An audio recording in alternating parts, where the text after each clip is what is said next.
来看台中的白雅溪爆花有一条自行车道哦，本地脚踏车甲人拢会当行。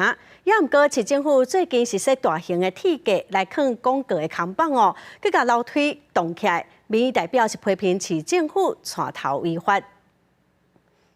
大大英文里台中，这是台中真有名的法子溪迎宾水岸廊道，后壁是最近有出现一座真大型的铁架啊。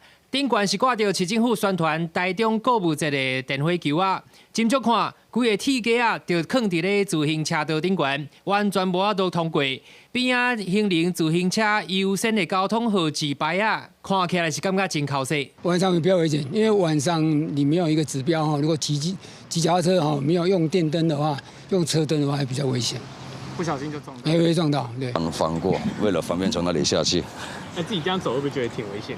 这很危险啊，怕摔倒，或者说在那边就是说自己控制不住的话，下面还是马路嘛，车子很多，最好这边还是恢复了。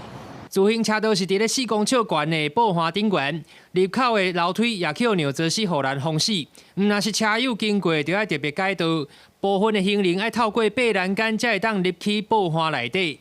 民代是批评市府带头违法，而且现场广告、电火球啊、铁架啊，拢是为着宣传国庆烟火10月20号就会拆除。现在又搁偷偷啊沿用宣传购物节，完全失信于民。市政府啊带头违规了啊，我们百姓啊不得已啊跟着违规了，当然是不好的示范。可这个东西啊，显示说我们市政府啊真的啊螺丝松了。 啊，都是失信于民的。我们的替代方案就是在利用上下游的这个月堤路哈，距离差不多130公尺，那这样子下来刚好河川的这个高滩地上又有个通道，那这样子就可以来让自行车来使用。市府表示，封闭爆花的楼梯是为着民众安全考量，后续会来增加标示引导民众改善使用不便的问题。栏杆若是有受损，也会派员赶紧来修缮。记者台中报道。